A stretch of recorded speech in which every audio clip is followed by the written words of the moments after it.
Welcome to Building Great Sales Teams, a show dedicated to making sales teams tick, tick, boom.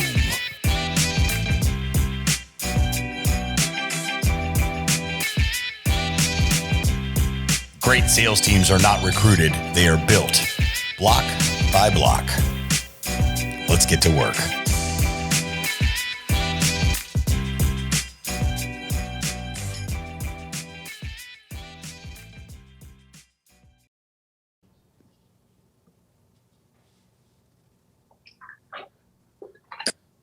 Cool. So where are you based out of? So I'm based out of Sacramento. Uh-huh. Grew up out here. And then now, and I don't know if this is are we starting podcast? I mean, we typically include this part.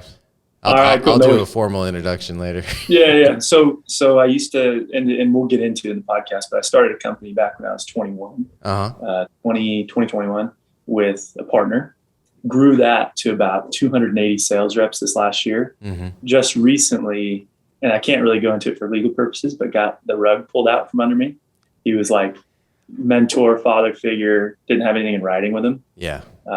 We grew this thing. Everything was paid historically, all that. Got that pulled out. So now I'm kind of starting over. It's kind of nice. I mean, it's fun. It's like a good story to tell. Yeah. I'm at V3, and I'll get into it on the podcast, but the reason I chose them and then kind of what we're trying to accomplish, what I've done.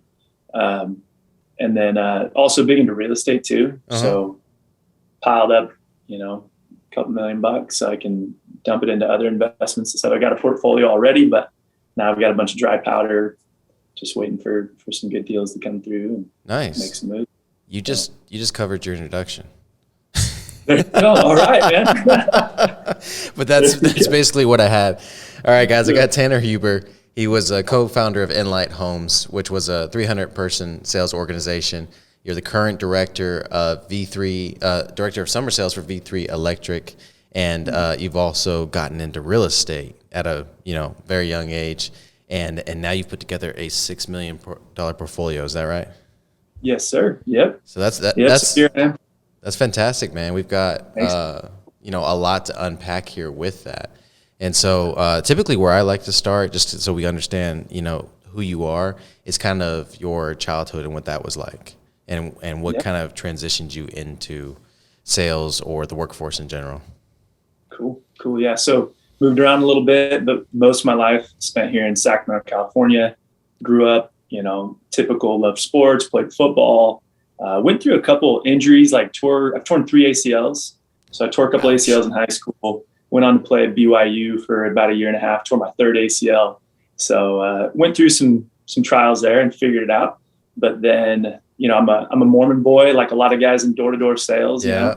Went served a mission out in Mexico City. So that kind of got me into that world.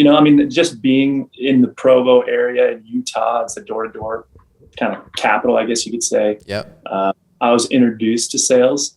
I didn't want to be a sales rep. I didn't want to be in sales. My dad does medical device sales. He's a distributor, owns, his distributorship. And I always thought, Wall Street, man, I'm going to go be financial Wall Street, private equity, whatever. You're gonna go be Boiler Room. Oh yeah, there you go. Vin Diesel in Boiler Room. That was it, man. That was the goal. And as you start to dive into that more, you realize, that you're getting kind of into the rat race and pursuing somebody else's dream other than yourself. And dude, and then I found solar, right? And you're in the solar industry. Mm-hmm. I found solar when I was about 21, fresh off the mission, and just kind of dove in head first and figured it out as I went. No, that's awesome, man. And you mentioned your dad. He had his own distributorship, and so basically, for everybody that's listening, that we have a lot of followers that are in construction. Right. And they don't really understand the concept of a sales organization. You know what I mean? Yeah. And so I just want to unpack that a little bit. So the medical device sales, he probably has a few different products that he sells. And then a distributor that they run through, his contract is with a distributor. And then basically his job is to sell for that distributor. Exactly. Basically. But yeah, well, he is the distributor. So he actually, he contracts with, there's 3-4 companies that have different products. Then they bring him to him. He has his warehouses and stuff. Okay. And he at one time had, 50, 60 reps. Nice. All over. So the he's West doing Coast. both. He's doing the sales management and and being the distributor as well? Yeah. Dang. So he just gets shipped a ton of inventory and he's got to work with it. So it's been cool, growing up watching him do what he does. And dude, sales has got ups and downs, so he's gone through some adversity, and recently I've had to pass through some adversity. Absolutely. In the sales world, right? It's not always just up. It's like you're going up and then stuff can happen, and come crashing down. But then, what I'm learning right now is just the important part is pushing through that and continuing, my personal progress, financial progress, all that kind of push for my dreams. So how big of an influence was he on you? Can you kind of look back and see now some of the things you're doing? It's like, man, that was what I learned when I was younger, kind of. Yes and no. Like my dad never, he's pretty chill. Like I'm actually super like money focused. My mom's more that way, right? Yeah. My dad was like relaxed, great dad. Hey, sports, always at the practices. If he had it his way, he'd actually work like less, right? He'd work none. And my mom would actually work a ton. So it was weird. I think I picked up some kind of like this mindset of like, oh my gosh, almost like a scarcity mindset, which is probably not the greatest. Right. Like, man, I got to make money. Because what about tomorrow? Yeah. But then I picked it from my dad, probably just those skills. Dude, he was, he's got like his office of like a zillion trophies, right? Just trophies of all this crap that he's sold since he was in his 20s, like being number one every year. And then his organization's killing it. So maybe hopefully that's kind of flowing through my veins, and I picked up some skills from him because he was a stud. He's a stud. And I try to follow in his footsteps. So, well, I think what you'll find, and hopefully we can talk about this in a couple of years, but what you'll find is once you have a family, you tend to, all right, I got to shut this off and I got to be present. You know what I'm saying? Because in my 20s, that was my issue. I couldn't shut it off. And I was very motivated, very driven, very award focused, very competition focused. And then, I would go home and I would have to just be with my kids, you know what I'm saying? And that's a hard transition to make, you know what I'm saying? And so, that's that's kind of why I'm working so hard, right? Like that's what I'm trying to shoot for. But you never know. Like, dude, I'm addicted to it, right? I mean, like when I booked this with you, I was in Europe for 6 weeks, and that was killing me. I thought, man, 6 weeks in Europe will be just the time of my life, and it was, right? On one hand, it was awesome. I'm sure the first week it was fine. And then after that, you're like 3. I'm like, dude, I need to get out there and grind. Like I miss a little bit of adversity, a little something hard. Then that makes it, you feel good inside for doing hard things. But I love the grind, and you're right. I think one day I'll have kids and step back and say, hey, you know what? Find a little more balance, I guess people would say. Yeah. But at the same time, hey, to be great, there's very little balance, in being accomplished in what you're trying to pursue. So, but I want to be a great dad. Yeah. A book I would recommend for you is Burton Hughes' Align Your Empire. And he's a fitness pro. He's a romance cover novel, or he's a romance cover model. There we go. And he's also an accomplished roofer. He's a high-end roofer. I mean, like $500,000, $1 million homes. And, he'll still knock doors and stuff like that every now and then. And he's got a roofing company, and he does really well with that. And then he's got a roofing sales education business, right? But he wrote a book called Align Your Empire. And what I loved about it is he says there is no balance. There's aligning your family and your business and your legacy and who you are as a human being, getting all that in alignment so they all understand each other. You know what I'm saying? And if they all understand each other, if your kids understand why daddy's working late tonight, you know what I mean? Because you're trying to impact their future or other people's lives, or you have these people depending on you, and they understand that, then they're not saying, oh, well, dad doesn't want to come home from work because he loves work more than us. You know what I'm saying? Yeah. And so that was the first time I was kind of introduced to that concept of alignment, and I've really been diving into that over the last year or so. So I would definitely key in my marriage too, right? I mean, like just making sure it's aligned and it's understood, right? And communication is open, and we're shooting for the same goals. Like you said, align just means that you're going in the same direction, right? Like you're parallel. And so then there's an understanding of like why we're heading in this direction. If you're going in one direction and somebody else wants to go in the other direction, then it's just going to work out. So yeah, it's pretty nice when it does happen that way and everybody's on the same page though. So let's get into some of the tactical stuff of your background, and you can answer this however you want, because I know you may have some things you can't say about Enlite, and then maybe you just want to focus on V3. But a lot of clients that I have for consulting or other sales organization owners, they have these roadblocks that happen when they try to scale. They'll have a 5-man team, a 10-man team, and they'll have issues scaling. The most I ever got to was about 110. And then after that, I realized, hey, the amount of salespeople wasn't the mark I was trying to hit. It was the amount of income per salesperson. That's kind of what I'm focused on now, right? But and I actually want to hear yours. So that shift, right? So when you went from volume to quality, what did you change? What did you change from volume to quality? Like trying to get, hey, instead of 300 people, I want 100 people killing it. What did you change there? Honestly, it was my mindset, right? Yeah. My mindset before was body count equals bank account.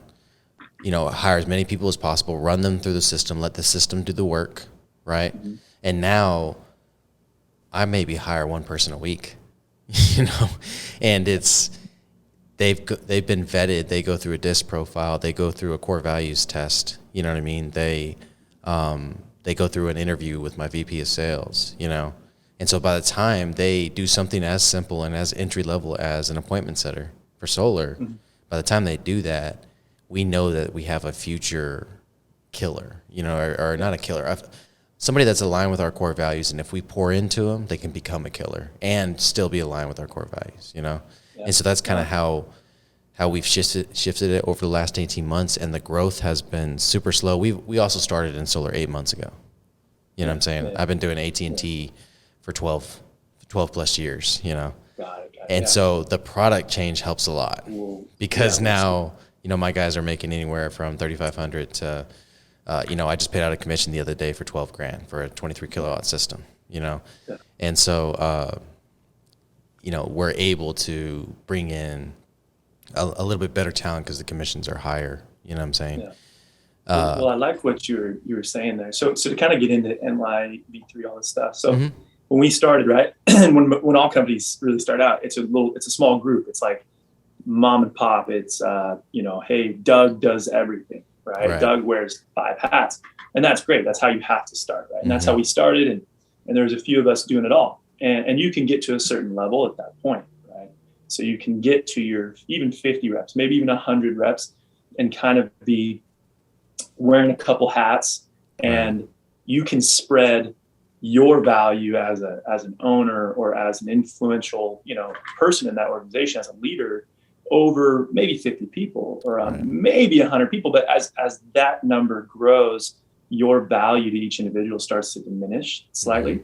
And it gets hard. It's hard to maintain. It gets hard to kind of control that quality, like you were saying, and scale. And so that's a big thing that I've been working on everywhere I go. And I've learned it. I learned it at Enlite. We started out, there was like 10 of us in an apartment, right? When I started in solar, I was 21 years old. I was like, I don't know what I'm doing. I'm walking in the door. There's like 10 guys. They're all, and I mean, to be honest, they're all basically alarm guys that were like, dude, I don't want to do alarms anymore. You know? And it was like, hey, if I can work less, stay in an area and still make $100,000 a year, I'm happy. And that's not the right mindset to have, right? But they were like pretty satisfied with where they're at. I walked in, I had no idea, never knocked the door before. And we grew it, right? And I understood it. And as with a young kid, I was kind of like Mr. Golden Boy. Hey, look, a 21, 22-year-old can do this. And so what we did at Enlite was actually pretty unique. And we scaled a summer sales program for solar. So we, specifically focused on college students and got them out for a 4-month program to make as much money as possible, right? And do really well. And so we scaled it. And so what we learned, though, I think, hey, year 2, 3, I brought out, 90 to 100 reps, and we did well. But after that, it started to become an issue of scale. And it became an issue of how can we replicate the Tanner Hubers or a Doug, how can we replicate that and get more of those? And what I've learned over like 6.5 years now in solar is, and just in business building and building great sales teams, just like the podcast is named, is it's about processes. And what you explained, that's why I asked you, I said, hey, what are you doing from that 100 to make it better, right? To make it higher quality.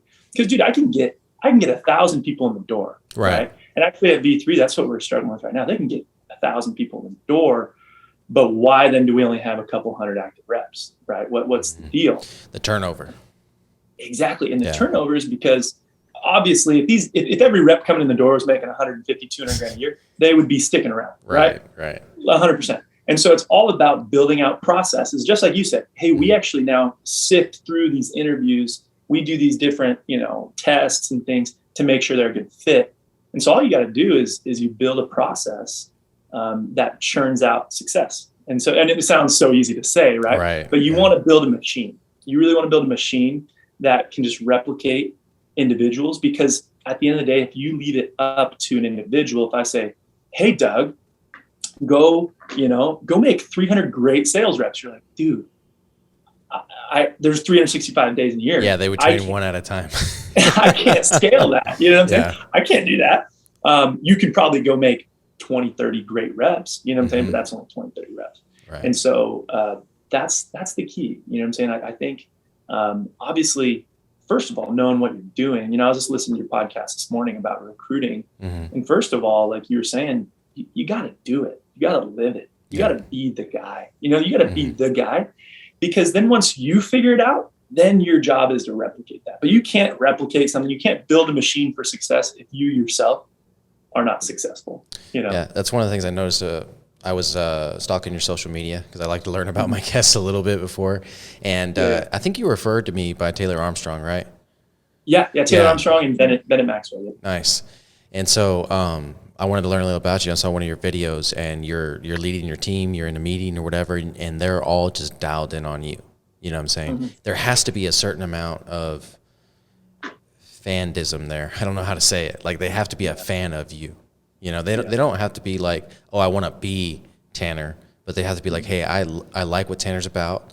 I like the way that he's leading the company, and I like his values, and I want to be in that position, right? Yeah. And if they can't say that, then they're probably not going to be around for very long. They're probably going to be looking over the fence at the other.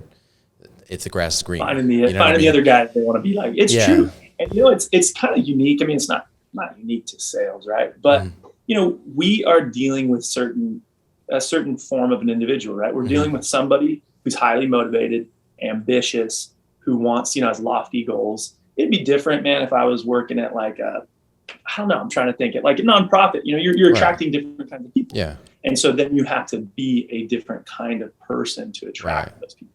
But in sales, there's a specific person that does well, and you want to attract those people who do well. Yeah, exactly. And like you said in your podcast, I mean, you want the guys, or you want the men and women who, want to level up and be better every day. And so then you yourself have to emulate that and be getting better every day, live in every aspect of your life well and execute, what I'm saying, from planning out your weeks to executing in the gym, like you were talking about, making the money, being a good family, member and stuff like that. So that's it. That's the first step in recruiting. You can't replicate something that isn't good, or that you can't replicate a bad outcome. You don't want that. Exactly. So are you guys still using the summer sales model? Are you recruiting in colleges and getting that summer sales program? Hey, you can pay for school in 4 months type of deal? Or what's the complete pitch there, I guess? I'm asking this out of a little bit of curiosity because I competed with that model for so long in AT&T. Clear Home was one of the companies that I competed with. I think they're going to solar now. And then, man, who was it? Sidcor. Sidcor was a different kind of a model. It was more of an owner-operator model. And there was a few other companies, and I know if I said the names, you probably recognize them because they were big. They were big DirecTV dealers, Yeah. And we went to Revolution, AT&T Revolution every year, and I would conversate with them and stuff like that, and they all had that similar model. It was like, it's a heavy Mormon population, you know what I mean, where they're at, Salt Lake City. I'm actually going there tomorrow. I'll be flying out to Salt Lake for, Real Business Owners. Have you heard their podcast before? Yeah. Okay. They have a mastermind, and so I'm going out there. It's a quarterly deal, so I'm going out there for that. But anyways, they were all from like, Utah, Yeah. you know? Utah. They're primarily college students, right? You get the guys who graduate, but the guys who graduate and stick with it are typically in management, you know what I'm saying? And they go back to college students. Well, dude, the reason I like that, and yeah, so at V3, you know, when you say director of summer sales, dude, I'm honestly just getting in there and grinding. And you're getting like, you know, shoulder to shoulder with every guy here. You know what I'm saying? And I'm trying to motivate all of us just to raise all the ships at the tide. Nice. There's amazing reps here. And I want to build by their side, build with them a great summer sales program. That's what I know how to do. That's what I'm good at. And so the reason I like it, the reason I like summer sales is because one, there's a finite amount of time. And so you can increase intensity. Yeah. And then two, there's kind of this never ending fountain of youth in colleges, right? There's just never ending. And honestly, you can actually capitalize on a really talented, let's say, you know, young Tanner Huber, young Doug, whatever. Right. Before they know they're a stud. It's like, that's very true. 20 years old and they're like, dude, I was working at McDonald's last year. And you're like, you look like you got what it takes to make, you know, 150 grand this summer. And so then you go put them in that situation and you paint a path for them. You get to mentor them at a young age to be able to meet their goals and their potential. And then also you put them into the structured, like I said, a more intense program where you say, hey, we house you, you know what I'm saying? So you're not going home to your buddies and hanging out, going on the lake and stuff. It's like, we house you. You're in a meeting at 10 a.m. You knock till 9 p.m. every day for 4 months. And they become a pro. And for a college student making 50 to 100 grand in the summertime, they're stoked. You know what I'm saying? And then it's kind of this, again, a machine, like it just replicates, duplicates. You know, then they're like, dude, I'm gonna get my buddies out here next year. Boom. Then you got 10 more guys coming with each guy you brought, you know? And it just spreads like wildfire. It does. And again, the key is really sifting through. It works out great in the Utah area because you've got a culture that's already created. Like I came back from my mission and I already knew 20 guys who had gone knock doors. Yeah. Right. And so I could pick their brains and I could listen to podcasts, and the company offices were all around me. Right. So I already knew the expectations from the get-go. Yeah. So it's tougher in other colleges. You got to sift more, kind of like you do with your interviews, and kind of put them through a little bit more. But then our goal is, one, to recreate that Utah-like culture of hey, college students go and sell over the summer. I mean, if you can recreate that, it's huge. And then two, we enter into that Utah realm and compete. And there's a couple things that are setting apart what I feel like I'm trying to create here with V3. Okay. That other people can't do. You know what I'm saying? Well, let's talk about that. Dude, there's a reason I chose V3, and you know, I'm not trying to make a plug, you know, but I will. So. Yeah, go for it. Yeah. But no, I love it because most solar companies, and I hate to just hate on like 90% of solar companies, but I was one, right? I used to do this.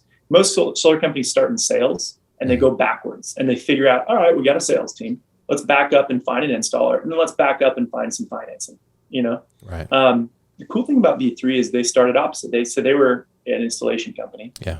And then they fast forward, they're like, all right, we got some sales guys. And now they actually finance their own systems, which is pretty rare. So in California, we do a lot of PPAs, and then they're working on their loan fund right now. Yeah. But it's pretty rare to find a company vertically integrated. You know, you'll find the Sunruns and all the big companies out there that Sunnova. Even the big ones are getting away from that. Because it does one, and you know, it all happens at scale. But a lot of times they're installing so many systems and for so many sales organizations, and then they have their own sales organizations and they start competing with the other ones. You know what I'm saying? Yeah. So as long as you're willing to sub out your installs, like, you're going to compete with your own dealers. You know what I mean? Yeah. And so do you guys keep everything vertical? Or do you all install for other dealers too?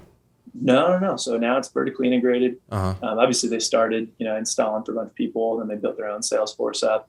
And so I found that pretty rare, because when you're talking about value in a company, right, you're talking about reoccurring revenue, you're talking about enterprise value, long-term value. And so when you're working sales only, it's hard to say, hey, in 5 years.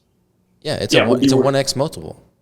Yeah. A sales organization, 1.5 tops, if you have a strong strong systems and processes in place, and you've proven that it runs without you, 1.5, you know.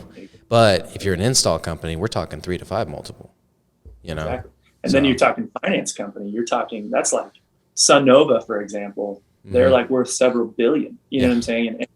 And so then you're talking that 20x multiple on financing, and that's huge. And so that's what attracted me. It's really professionally ran. I mean, when I first, most solar companies, I was popping around, checking out everybody, just seeing what was out there. Yeah. And some of them are just like, hey, slap together, and it's not that professional, kind of like a corporate feel.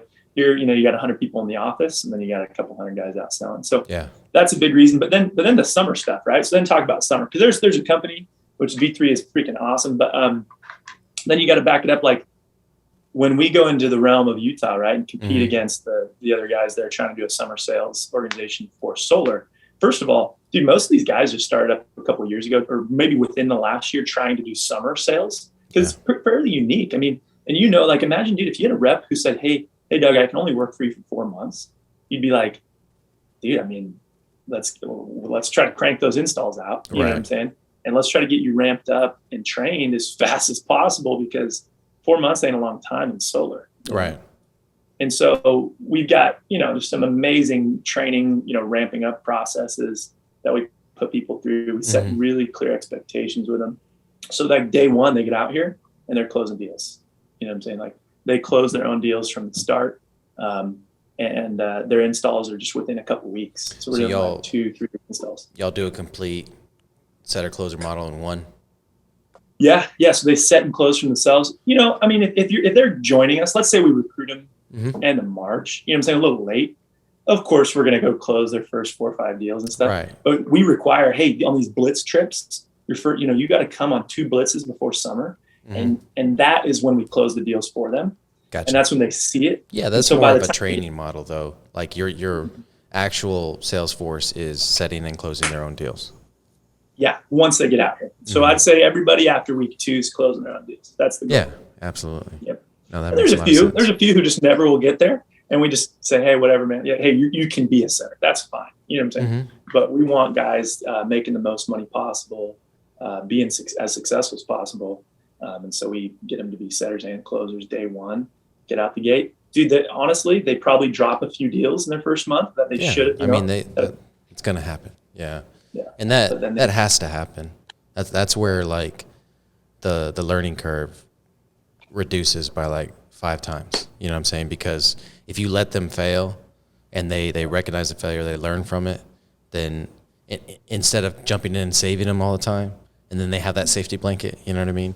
I think that's real important, that they go out there and they fail. And if you do have an abundance mindset, then there's going to be another door with another customer behind it, and we're going to make that one happen, Oh, 100%. And that's the thing I think a lot of companies lack, a vision of like, hey, so when you bring in 10 new reps, what's your vision or goal for them in the next 2 or 3 months? Where do they need to arrive to? Like, what's the goal? And my goal always, I see a guy, I say, how can I make you a solar pro? How can I just make you a pro at this job? Self-sufficient, stud sales rep as quickly as possible, right? I mean, that's the goal. And so we put together a program and a process, right? It's not just Tanner Huber trying to go stamp out these guys. Right. It's a training process that the company has put together that gets somebody from, hey, I've never knocked a door before, to, man, I feel confident closing my own deals within 8 weeks of getting to know V3, right?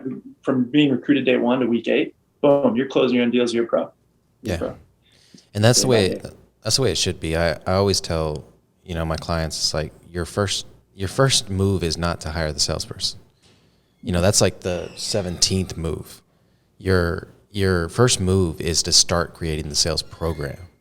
And that's going to start with, training the sales rep, you know what I mean? And going through that training program, the onboarding program, the continuing education, the opportunity structure, the scope of work, all these things have to be created before they even walk in the door, and they have to be able to walk through them like the machine. So basically the sales program is the machine, right? Exactly. Yeah. And it's hard for a lot of people to do that, because you forego that instant money gratification. It's this thing of like, okay, I'm building something, and this building requires that time, Yeah. And I mean, to be honest, like, for example, I recruited guys here, right? And I told them, hey, look, I'm going to close your deals. Because they weren't trained. They didn't go through our training program yet. Right? They're late to the game. So I said, hey, your first 6 weeks, I'm just going to close all your deals for you. I'm going to pay you all the money, because at the end of the day, I want these guys to make a ton of money, so that then when they go back to college, they recruit a bunch of guys and we grow something together. So if they don't have a good experience, if I'm saying, hey, I'm going to take a majority of your deals, and then when you go to college, good luck. Well, then I'll never see them again. You know what I'm saying? It's not a 1 year, hey, I don't want you here for a summer. I want you here for the next 5 years. You know that was going to be my question. Do you have conversion rates on year 1 to year 2? You know, basically, how long do they stick around? What are you guys turning over summer? It's a bit of turnover. You're looking at about 40% retention. And honestly, those are the guys that promoted up. Yeah. Like if I looked, so my model is completely different, right? And it's not like this way on purpose. I'm in Texas, you know what I'm saying? And we don't have enough college students to create that model. I mean, yes, we do, but it's not the culture that you're coming from, right? Mm-hmm. A lot of the people, when they walk in my office, have never knocked on a door for anything, right? Yeah. Have never sold anything, and all they did before was flip burgers, right?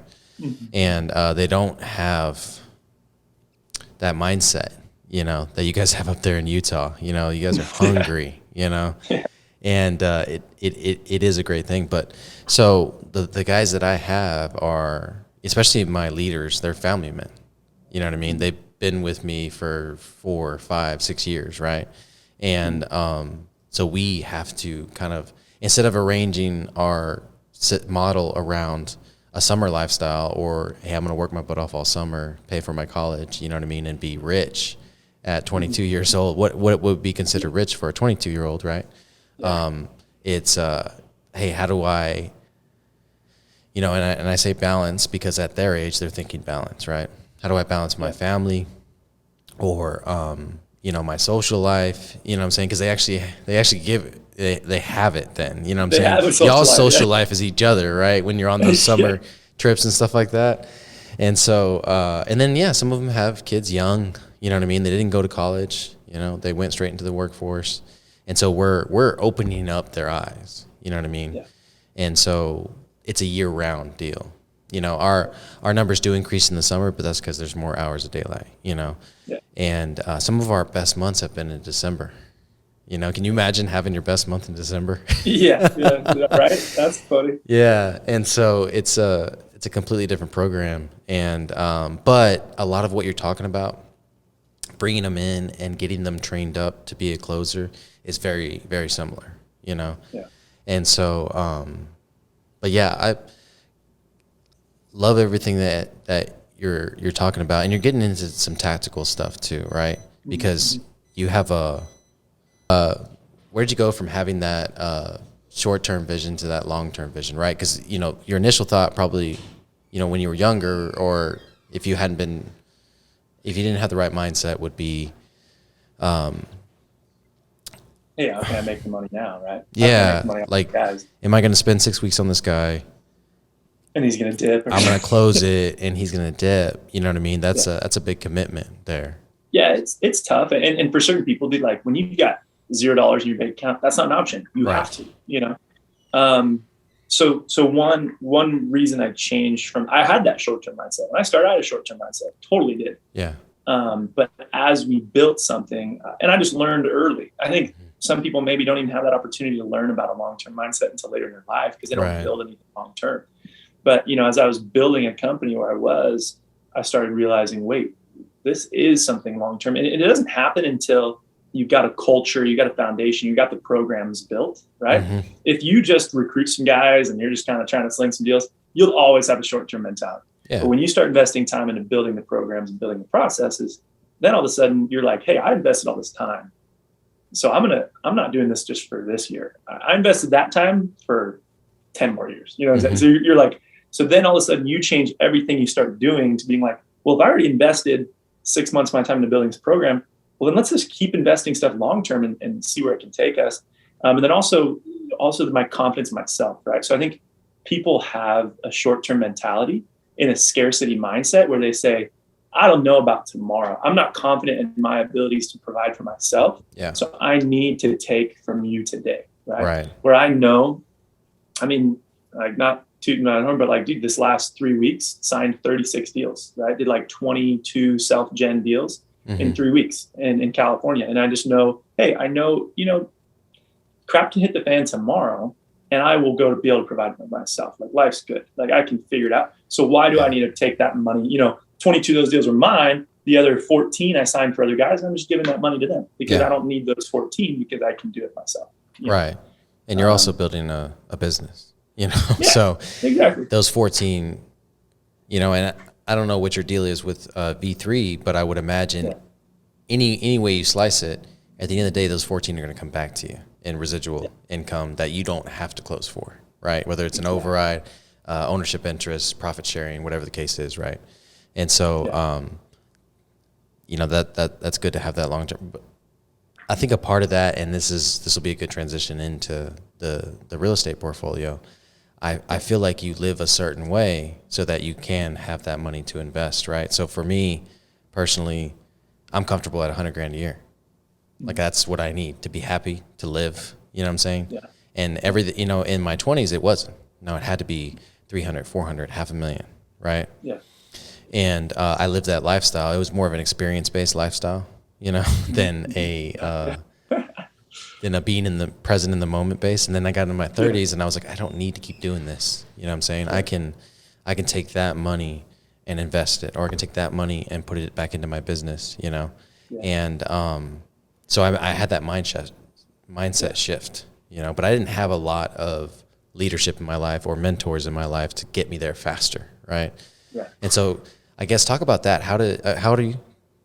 27. Yeah. How at 27 years old do you have a $6 million portfolio? Yeah. Working my tail off and selling a lot of stuff, building a great sales team. But I'm grateful, because financially a lot of things changed in the last 6 months for me. I'm not at Enlite anymore, and I'm over here at V3, and I'm really glad that I wasn't foolish with my money when I was making it. Big money. And granted, we're on to better things now, and so investing is huge. And I would invest to the point where it hurt and it would motivate me to sell more, right? I'd have like nothing. I would invest so hard that I didn't have anything left. I did that a month ago. I did that a month ago, and I was like, I just had 6 figures in the bank, but I invested in this, and this. And I'm like, son of a gun, I ran out of money. I gotta figure this out. I would do that every year and every summer, right? I'd prep it and I'd say, dang, I gotta work my butt off. And I just love real estate as a vehicle. I mean, when I was 22, I walked in my buddy's house. He was 24, and he's like, yeah, it's my house. And I don't pay a thing for rent. I make a couple $100 a month. And I was like, no way. I was like, no way, dude. You're 20. Cheat code unlocked. Exactly. I was like, ding. And I was like, that's my goal right there. So it started with one house, and getting into real estate, it always just starts with the first one. I think I love being with these younger guys at 20, 21 years old, because they're in that same spot that I was in. And they're making that same money that I was making. You know what I'm saying? They're going through all these little steps that I've taken myself. And so it's cool to be able to give them a little bit of advice and say, hey man, look, you made your first $150,000. Don't go blow that on that awesome car that you want right now. Look, you can get that one day. That's fine. But I was like, honestly, go invest in a property. Like you're going to be paying rent wherever you're at, so go pay yourself, own that, get that equity in the house. Do the house hacking, get your roommates, all that kind of stuff. And so, do my first property, I had a basement apartment, rented that out to a married couple, had my roommates. I was cash flowing a couple $100 a month, living for free, moved out of that one, bought another. And so, now I've bought, 7 or 8 different houses. I bought a couple, I've got a few duplexes. I've got, a 6-plex. And I've kind of flipped some of those. So I don't still own all 7 or 8 of those homes, single family homes. But, now I've rolled them up into bigger things, and dude, it's awesome. I mean, the way that you can work real estate with tax advantages, with cash flow, appreciation, and also, dude, my timing. I mean, there's luck to it too, right? There's timing. There's stuff I didn't know was going to happen that happened, and it was awesome, right? So I bought homes at $320,000, sold them for $550,000. It's like, right. Of course, that's also California though. Like that's that was Utah. That was actually Utah. But But it was just when I bought, right? 2018. If you bought, I was going to say, if you bought a home in 18 and you still have it now, you doubled your money, you know? Exactly. So part of it's out of my hands. I can't just say, oh, I'm just so good. I'm a genius. Yeah. But I did it. Yeah. And that's one big thing I'll say is a lot of people talk. A lot of people are like, I'm going to get into real estate. Yeah. They come out here and they're like, I'm going to sell lights out. And in reality, they install 5 deals. And you're like, dude. And then, or they do make the 150 grand. They're like, yeah, I'm going to get into real estate. And then, 2 years later, you're like, dude, why didn't you get into real estate? Well, they're afraid, they don't have that confidence in themselves to be able to go make that money again. Right. And so for them, investing until it hurts is scary. Yeah. Because they don't think they can do it again. So I just always did it. Most people talk, and I said, you know what? If it feels right, just do it. Just pull that trigger, buy the house, buy the next house, buy another house. It's like, let's replicate this. So one of the things that we do is, and I would encourage you to do this yourself, because now you're the expert in it, right? Whether you know it or not, you're an expert in real estate. You've done more than a lot of people that put out the courses have done. You know what I'm saying? So let's just establish that first. But what we do is we hire experts to come in and do a training for us. And it's typically an hour training, right? And it may be on real estate, maybe on taxes, maybe on credit, maybe on what is it called? Meditation. We've got one for meditation on Friday, right? And we record it. And then we take that and we put it into our what we call our freedom training. And, our mission statement is we help each other achieve freedom, right? And what we know is that freedom is not achieved through going out and being a good salesperson. Freedom is achieved once you make the money, what you do with it, right? So understanding taxes, understanding real estate investing, crypto, NFTs, understanding syndication deals, stock market, and we have experts in every category because of my network in Apex and then RBO Mastermind as well.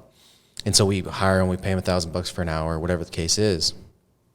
We record that, we put it into our training, and as our guys move up in the company, they go through that training. Yeah. You know what I'm saying? So we're not just educating them on sales, we're educating them on how to win at life. You know what I mean? And so making sure you guys are well-rounded, Yeah. Just hit the record button and go, man. You've got all the knowledge and everything. And then your guys are hearing it from you, and it makes it more powerful than hearing it from, the expert they never met or anything like that. And they see your portfolio, you know what I mean? They hear you talk about, how to evict a tenant the other day or whatever the case is, Yeah. Or maybe you got a property management company, I don't know. But I think that could be a really cool aspect for your guys as well, Yeah, and that's something we try to coach them on, you know what I'm saying? Because there's a lot of values you can provide to people that make them want to stay there. It's not just, I'm going to get you to be a good salesman. I'm going to get you to be a better person, because we've got a great culture, but I'm also going to teach you about real estate. I'm going to teach you about other skills in your life. And it's been good, man. I sold a house 2 weeks ago, sold one yesterday. So a lot of real estate movement right now. So pulling some money out of the market, throw it back in here in the next 6 months, and we're rolling on more deals. And who knows, you turn that course into offer it online and sell it for $500 a pop, Well, that's my goal, actually. So really? Brody fit with Real Estate Investing School. I don't know if you've heard of that. No, I haven't. I'm in his course right now, and he's honestly, I guess I'm like unknowingly following in his footsteps. But okay, I mean, dude, there's a lot of 20 to 30-year-olds who end up going and making great money. Yeah, and so it's not about the mark which you hit, because obviously you're not at his level yet, right? Or in my network, it's Brandon Brittingham. He's got something like 3,000 doors or something like that. Some insane portfolio, right? Or Dan Constantino, he's another one. But you're able to talk to different people than was it Brody? Yeah, Brody. Yeah, you're able to communicate and to relate to different people than Brody is. So your course may be more valuable for someone else than Brody's is, right? People, right? Like that kind of thing. For guys who are just starting out and stuff. So yeah, that's kind of the end goal, is honestly like kill it here, build this program, provide as much value here as I can, and then as I build that, get heavily, more invested into real estate over these next several years, and then kind of pivot into that, provide value in the real estate industry and say, hey, young guys who are in my shoes making great money in sales, here's how you transition from sales into that dream lifestyle of, hey, retire earlier, have that passive income Right. that makes you, be able to relax. And that's kind of where I'm at. I mean, trying to work on my goal. My goal is like about 25,000 a month passive is my goal over the next like year and a half or so. Mm-hmm. So I've got about 18 months to hit that. And then honestly, at that point, like you said, you hit that benchmark in your life and you can see, okay, well, now what do I want to do? Yeah. If money's not a problem, like what do I want to accomplish in life? And what value do I want to provide to others? So that's typically my last question is, legacy is real important to me because I didn't have one to adopt or to carry on. Right. Yeah. And so a lot of times, at least for me, and then a lot of the entrepreneurs that I know, we're the generational game changers. Right. And so, my last question is typically, legacy. What does that look like for you? Yeah. It's a good question. I look up to a lot of people like you and others providing value to other people. Mm-hmm. And I learned by building a sales force that providing value to those guys is actually what fills you up, right? Mm-hmm. Fills up your cup. Making, an extra several $100,000 at the end of the day doesn't change your whole life and move you much. Mm-hmm. And so what I've looked for is like, okay, of course, money aside, right? You got to make money, whatever. I got to live. Yeah. Past that, the legacy is trying to relate to people who've passed through hardships that I've passed through, mm-hmm. and giving them the advice to be successful long term. Like life's not easy. I'm sure you have your hardships. I have my hard things, and everybody does. And I think it's important for them to understand, hey, there's others that have passed through this exact same hardship or mm-hmm. deal with these exact same insecurities or whatever that have found a way through it. So if mm-hmm. I can give them a perspective and kind of like a roadmap to get there, that's what I want to do. And so, long term, just creating value for others, mm-hmm. showing them, kind of maybe how I've found my happiness and accomplishments, and replicating that, making that process, making that machine, like I said, but mm-hmm. making it a value machine, making it maybe a happiness machine where I just am helping people elevate their lifestyles. And I think one day, that comes in the form of a podcast. I love it because you're able to reach a lot of people. In the form of a course, because that's teaching, it's tactical. Guest speaking. Exactly. Yeah. No, that's huge, man. I would love to have you come in and talk to my guys for sure about some of that stuff too as well. So Tanner Huber, the mentor, is what it sounds like. That's the legacy you're after right there. So that's exciting, man. Man, I want to thank you for coming on the podcast. I know when we hooked up, it was like one of those things. It's like, oh, I'm going to Europe for 6 weeks. And I'm like, oh, this guy's living his best life. We're lucky if we even get him back from Europe to do this podcast. You know what I mean? But you came back, got on the podcast, provided a ton of value, man. So I appreciate you for that. And that's it. You got anything else you want to cover? No, man, I think that's great. Thank you, Doug, for having me. Yeah. I'm going to keep getting out there and grinding so I can try to achieve who I want to be one day, man. I think it's still a long road and want to leave that legacy like you're talking about. All right, brother. Well, let's get building. Awesome. Thanks, Doug. See ya.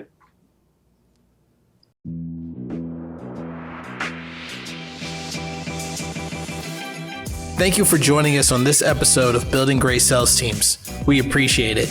Make sure you like, share, and leave a review wherever you consume podcasts, and subscribe so you're notified when we release new content. Great sales teams aren't recruited. They are built brick by brick. Let's get building.